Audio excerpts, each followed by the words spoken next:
열국의 심판에 대한 예언에 마지막 나라인 두로에 대한 예언이 오늘 이사야 23장에 기록되고 있습니다. 두로는 우리에게 페니키아로 알려져 있는 지중해 연안의 도시국가입니다. 팔레스틴에서 북서쪽으로 지중해 연안에 위치해 있는 도시국가가 두로입니다. 그리고 그 두로에서 북쪽으로 약 40km 정도 올라가면 시돈이라는 나라가 나옵니다. 그래서 항상 두로와 시돈이 쌍둥이처럼 같이 붙어 나오죠. 이 두로는 본래 섬나라로 해상무역의 요충지고 또 상업의 중요한 역할을 감당하는 도시였습니다. 그래서 이스라엘과도 늘 연관이 있었습니다. 특별히 다윗 왕 때에 다윗 왕궁을 지을 때에 이 두로가 목재를 날라주고 또 많은 도움을 주었던 것을 성경에 기록하고 있습니다. 더 나아가 솔로몬 때는 성전을 지을 때에 또 솔로몬의 왕궁을 지을 때에 계속해서 두로가 도와주었고 연관되고 있음을 성경에서 보게 됩니다. 이처럼 두로와 이스라엘은 깊은 연관이 있습니다. 그럼에도 불구하고 이 두로는 지중해 연안의 해상 무역을 완전히 장악하면서 엄청난 경제적 부를 누리게 되었습니다. 그리고 그들은 교만해질 수밖에 없었습니다. 어느 누구도 지중해 연안에 그런 역할을 할 수 있는 나라가 없었기 때문에 교만이 극에 달했습니다. 더 나아가 그들은 우상 숭배에 빠졌습니다. 우리가 잘 알다시피 시돈 출신의 이세벨이라는 여인이 있죠. 그 이세벨은 아합의 아내가 되어서 이스라엘을 바알 섬기는 나라로, 바알 숭배의 나라로 완전히 나라를 초토화시키는 그런 끔찍한 일을 일으켰던 여인이 이 시돈 출신입니다. 그래서 이스라엘에게 좋은 도움도 줬지만 악 영향을 미쳤던 나라입니다. 특별히 바알 숭배라는 끔찍한 재앙과도 같은 일들을 가져온 나라이기도 합니다. 그래서 우리는 오늘 본문을 통해서 부가 사람을 구할 수 없다라는 것을 성경은 말하고 있습니다. 또 부로 말미암아 교만해짐으로 끝내는 하나님의 심판을 받을 수밖에 없는 처지에 이르게 된 두로를 우리에게 말하고 있습니다. 사람이 이 세상을 살아가면서 물질이 없이는 살 수가 없습니다. 지금 1년 넘게 이 팬데믹이 지속되면서 너무나 많은 사람들이 고통당하고 있고 아픔을 당하고 있는 것을 우리는 너무나 잘 알고 있습니다. 재물은 인생이 살아가는 데 있어서 꼭 필요합니다. 그런데 이 부를 너무 의지하다 보면 또 이 부가 넘치게 되면 인간은 교만해질 수밖에 없다는 것을 또한 보게 됩니다. 필요한 것이지만 이것이 너무 넘치게 되고 너무 풍부하게 되면 교만해지고 그로 인해 하나님의 심판을 받을 수밖에 없는 그런 처지에 이른다는 것을 우리에게 가르쳐주고 있습니다. 이사야가 도대체 두로의 멸망을 통해 우리에게 뭘 가르치려고 하는지 함께 생각해 보려고 합니다.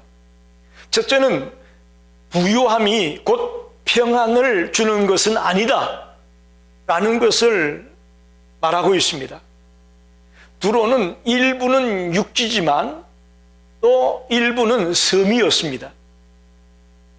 그래서 두로의 제일 중요한 요충지는 섬이었습니다. 그래서 이 육지와 섬에 있는 이 도시들이 연결되어 있는데 특별히 바다가 중간에 끼어 있잖아요. 이 바다의 물살이 굉장히 거칠었답니다. 그래서 다른 나라들이 그 두로의 도시를 침략할 수가 없었어요. 물결이 워낙 거칠어서 공격을 할 수가 없는 거예요. 그러니 적들의 공격을 받지 않는 천혜의 요새 같은 도시가 두로였습니다. 그러니 여러분 보십시오. 좀 나라가 성장할 만하면 적의 공격을 받아 망하고, 또 나라가 좀 성장할 만하면 적에게 공격을 받아 넘어지고, 대부분의 나라들이 그렇게 되는데 이 두로는 그런 게 없었습니다. 천혜의 요새 같은 도시가 되어지다 보니까 안전한 나라가 되어졌습니다. 적들의 공격을 받지 않는 도시였습니다. 그리고 섬의 특징상 이 항해술이 발달할 수밖에 없었습니다. 그래서 이 지중해 바다가 그들의 영역입니다. 활동 영역이에요. 오늘로 말하면 완전 독점권을 가지고 있었습니다. 지중해 연안의 모든 운항의 독점권을 가진 나라다, 그렇게 볼 수 있어요. 그러니 각 나라의 곡물을 날라주고 여러 가지 무역을 총 지도해 나가면서 엄청난 경제적 부를 그들이 소유하게 되었다, 그런 말입니다. 특별히 오늘 본문에 보면 다시스라는 나라가 나오고 기띔이라는 나라가 나오죠. 이 나라들이 두로의 식민지였습니다. 그 당시에 두로의 식민지였어요. 엄청난 부를 가지고 주변의 국가들을 식민지로 삼을 정도로 두로가 대단한 위치에 있었다, 그렇게 볼 수 있습니다. 그런데 오늘 1절을 보십시오. 두로가 항무하여 집이 없고 들어갈 곳이 없다. 여러분, 안전한 나라입니다. 물질적으로 부유한 나라입니다. 이웃 나라들을 식민지로 삼을 정도의 나라입니다. 그런 위치에 있음에도 불구하고 오늘 본문에 보니까 두로가 항무하여 집이 없고 들어갈 곳이 없는 곳이 되고 만다, 그렇게 말하고 있습니다. 세상의 가치 기준으로 볼 때에 아무리 좋은 조건이 있고 또 아무리 부유함이 있을지라도 그것이 참된 평안을 보장해 주는 것은 아닙니다. 다시 말하면 절대 주권을 갖고 계신 하나님께서 그들을 심판하기로 마음을 먹는다면 그들의 부유함이라는 것이, 그들의 좋은 조건이라는 것이 아무 소용이 없다는 것을 우리에게 가르쳐 주는 것입니다. 여호수아 리프맨이라는 소설가가 있습니다. 그 소설가가 쓴 책 중에 마음의 평안이라는 소설이 있습니다. Peace of Mind. 그 소설이 베스트셀러가 되어졌는데 그 책 중에 젊은 주인공이 현인인 한 노인을 찾아갑니다. 그리고는 노인에게 자기의 소원을 이야기합니다. 나에게 이런 것이 있었으면 좋겠습니다. 뭐냐? 첫째는 건강입니다. 둘째는 재물입니다. 셋째는 미모입니다. 넷째는 재능입니다. 다섯째는 권력입니다. 여섯째는 명예입니다. 원하는 것도 많아요. 이렇게 6가지 자기의 소원을 얘기했습니다. 그러자 그 현인이 젊은 친구를 가만히 바라다 보면서 하시는 말씀이, 청년이여, 그 6가지를 다 가진다 한들 평안이 없으면 무슨 소용이 있겠느냐? 라고 청년을 타이르는 말이 기록되고 있습니다. 이 두로가 아무리 물질적으로 부유하고 아무리 경제적으로 넉넉하고 아무리 안전한 나라를 이루었다 할지라도 그것이 그들의 평안을 보장해 주지 못했다는 것입니다.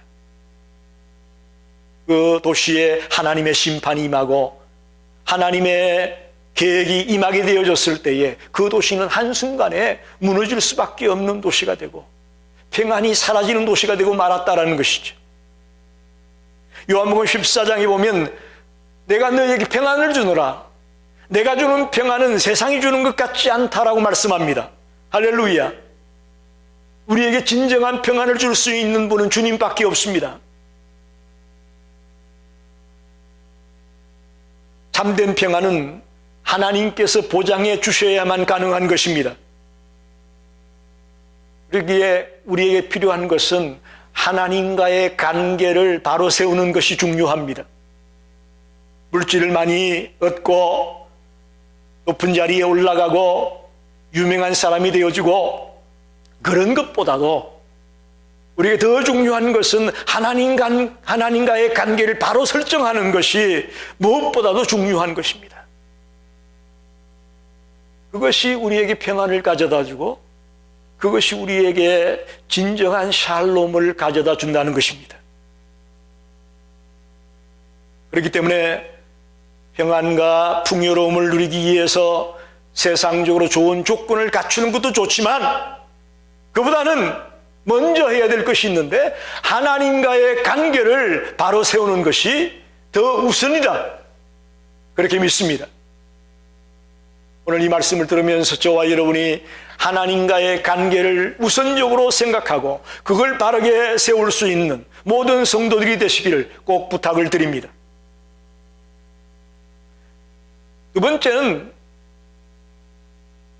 교만은 자랑거리를 한순간에 수치로 돌려버리고 맙니다. 두로는 비록 국토는 좁았습니다. 그의 영토는 매우 작았어요. 지금의 오늘날로 말하면 이 두로는 레바논입니다. 레바논이라는 나라에 있던 한 두로라는 도시, 국토가 좁았어요. 그런데 그들은 지중해라는 그 넓은 바다를 자기 걸로 삼고 있었기 때문에 사실 작은 나라가 아니었습니다. 또 지중해 연안에는 여러 식민지도 갖고 있었어요. 자기 나라의 땅은 비록 작았지만 식민지 나라들까지 가지고 있으면서 그들은 아주 교만했습니다. 돈도 있지요. 이웃 나라의 식민지도 가지고 있지요. 지중해 연안의 다른 나라는 얼씬도 못하죠. 아주 부와 영광이 그들에게 대단했습니다. 그러다 보니 자연이 따라오는 것이 교만이 하늘을 찌를 듯이 그들에게 가득 차 있었습니다. 그들의 자랑거리였죠. 이 항해술은 우리를 따라올 자가 없다. 이 지중해 연안은 우리의 독점거리다. 어느 누구도 건드릴 수 없다. 이곳에 있는 다시스, 기띔 이런 식민지가 우리의 손아귀에 있다. 아주 그들은 자랑거리가 많았습니다. 그런데 그 교만을 하나님이 치시기 시작하니까 그 자랑거리가 또 그 의지했던 모든 것들이 한순간에 아무것도 아닌 것으로 바뀌어지고 마는 것을 보게 됩니다. 교만은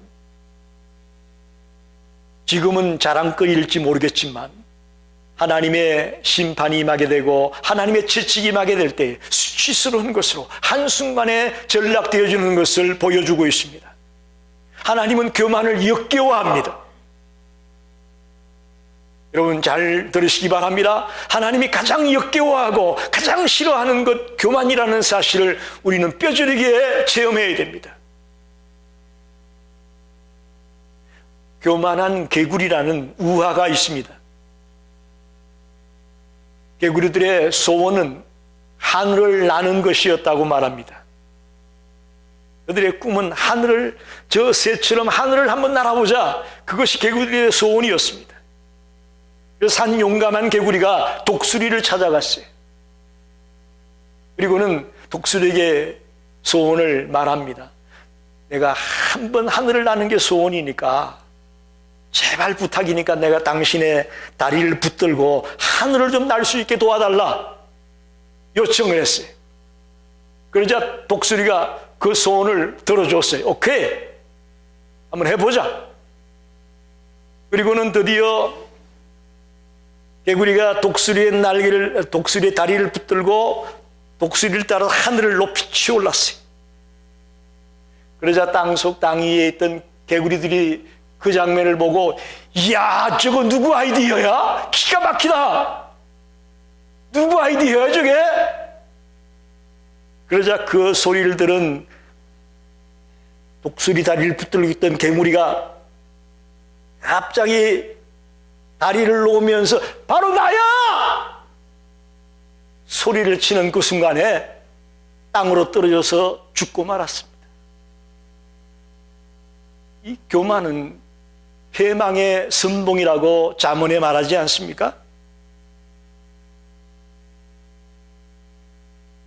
두로는 끝내 아수르의 공격을 받고 더 나아가 바벨론의 공격을 받고 무너지게 되어집니다. 여러분, 교만이 어떤 실패를 가져다 주었는지 두로는 우리에게 보여주고 있습니다. 저와 여러분이 자랑할 것이 만약에 있다면 교만해지지 말고 오히려 나를 그 자리에 이끌어주신 하나님 앞에 감사하는 자가 되시기를 바랍니다. 교만하지 말고 자랑하지 말고요, 오히려 하나님을 감사하는 자, 하나님께 영광을 돌리는 자가 되자는 거예요. 그 자세가 주님이 원하는 우리의 자세입니다. 그리고 만약에 나에게 자랑거리가 있다면 나 혼자 그걸 누리지 말고 이웃들과 나눌 수 있는 성도들이 되시길 바랍니다. 우리를 그 위치에 오르게 한 것은 그 일을 통해 남을 도와주고 또 그 일을 통해 하나님 앞에 영광을 돌리려고 우리에게 먼저 그것을 주신 줄로 믿습니다. 그것이 물질이 되었든 재능이 되었든 그 어떤 것이 되었든 간에 그걸 가지고 하나님 앞에 영광을 돌리는 그런 성도가 되기 원합니다. 교만은 자랑거리를 한순간에 수치거리로 만들 수 있음을 보여주고 있습니다. 마지막으로 세상 나라의 흥망성쇠는 하나님의 손에 달려 있음을 말하고 있습니다. 8절을 보십시오. 면류관을 씌우던 자요, 그 상인들은 고관들이요, 그 무역상들은 세상의 존귀한 자들이었다. 이건 두로를 말합니다. 두로는 면류관을 씌우던 자입니다. 무슨 말이냐면 두로에게 식민지가 있다 그랬죠? 그 식민지 나라의 왕을 세울 때 두로 사람이 가서 면류관을 씌워줬어요. 그만큼 두로가 대단한 나라였다는 거예요. 더 나아가 그들의 위세가 모든 세상 사람들이 인정할 만한 그런 위세를 가지고 있었다는 것이죠.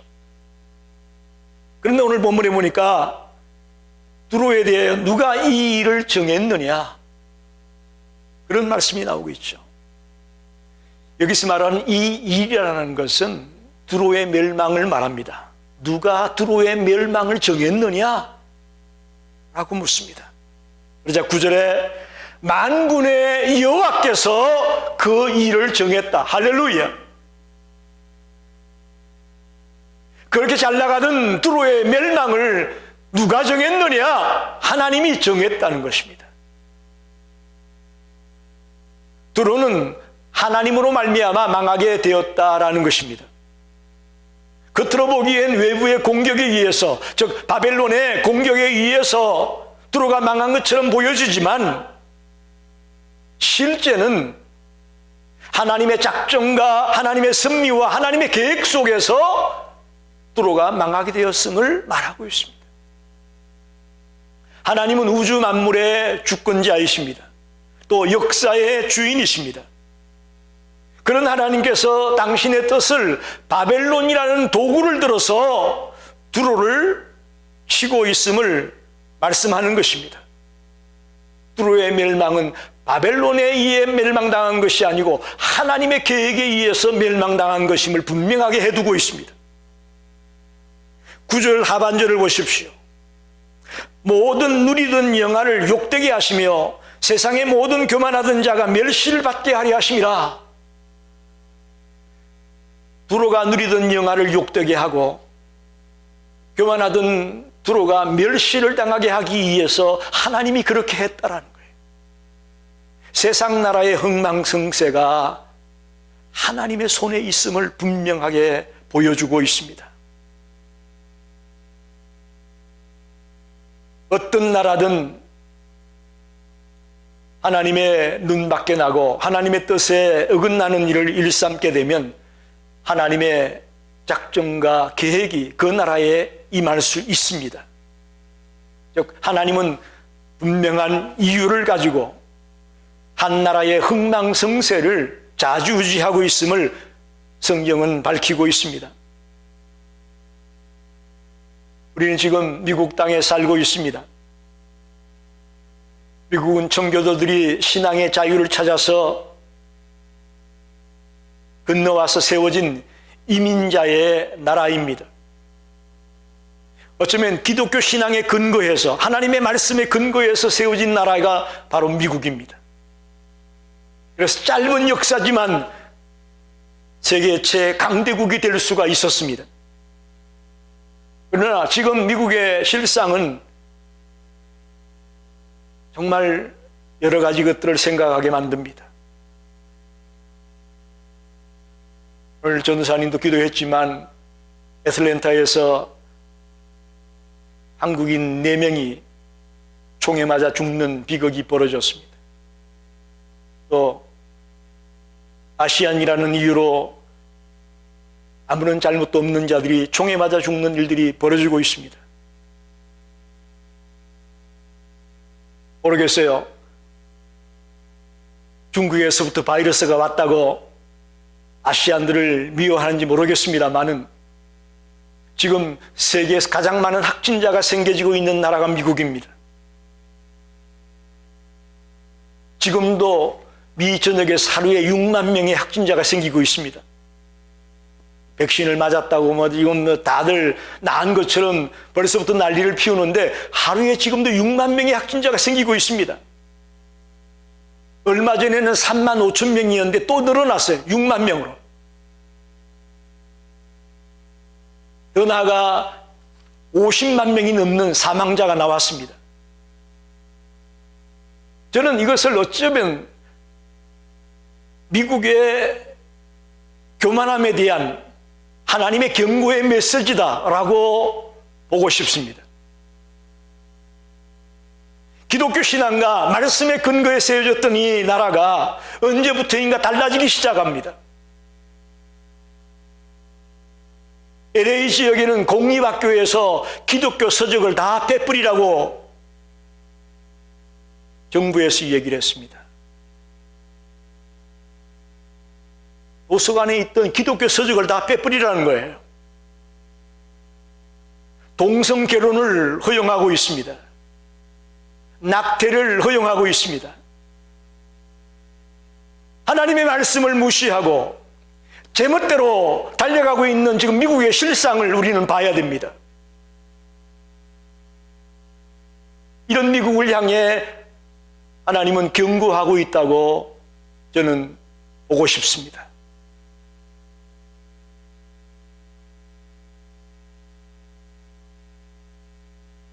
어느 나라도 미국을 견줄 나라가 없다고 교만하고 아나무인격으로 이 미국이 달려간다면 하나님을 바라보지 아니하고 하나님 앞에 기도하지 아니하고 제멋대로 달려간다면 미국의 미래가 어떻게 될는지 아무도 장담할 수 없습니다. 미국이 아무리 강성해져도 교만해지면 하나님은 그 교만을 한순간에 꺾으신다는 것을 잊지 마시기를 바랍니다. 지금 여러분 미국을 위해 기도할 때입니다. 그야말로 지금이야말로 미국을 위해 기도해야 될 때입니다. 말씀을 정리합니다. 오늘 이사야가 왜 두로의 교만을 이야기하고 있을까? 이방 국가인 두로가 망하는 것을 뭐 그렇게 중요하다고 이사야가 기록하고 있을까? 이것은요, 유대의 교만을 방지하기 위해서 그런 겁니다. 유다야, 너희도 교만하면 두로처럼 이렇게 망한다! 라고 경고하는 것이죠. 더 나아가 오늘의 그리스도인들에게 경고하는 메시지예요. 그리스도인들아, 너희들이 교만하면 두로가 망하는 것처럼 너희도 망할 거야 라고 경고하기 위해서 주시는 메시지죠. 그래도 교만이라 그러니까 우리가 잘 선뜻 이해가 안 됩니다. 뭐가 교만이냐? 저는 교만의 본질을 이렇게 세 가지로 말씀드리고 싶어요. 첫째로 교만은 결국 하나님을 무시하는 겁니다. 그게 교만이에요. 삶의 주권자인 하나님을 중심에서 몰아내고 자기 자신이 중심에 앉아있는 그 사람이 바로 교만한 자입니다. 내 중심에 하나님이 계신지 아니면 내가 있는지를 여러분 한번 진지하게 살펴보십시오. 만약에 내 중심에 지금 내가 앉아있다면 나는 교만한 자입니다. 교만을 우리는 바로 이해해야 됩니다. 두 번째로 교만은 뿌리에 해당하는 죄입니다. 죄 중에 우두머리 죄가 뭐냐? 바로 교만이에요. 모든 껍질을 벗기고 나면 그 중에 교만이 남아있다고 말합니다. 다른 죄는 교만의 정세에 불과하지 그 뿌리는 교만이다. 모든 죄의 뿌리가 교만임을 우리에게 가르쳐주고 있습니다. 세 번째, 교만은 스스로를 속이고 또 스스로에게 속는 것입니다. 에스겔서 26장, 27장, 28장에도 두로의 교만에 대한 얘기가 나와 있습니다. 거기에 보면 두로 왕이 자기가 신이라고 얘기합니다. 그러자 하나님은 너는 신이 아니야 라고 말씀합니다.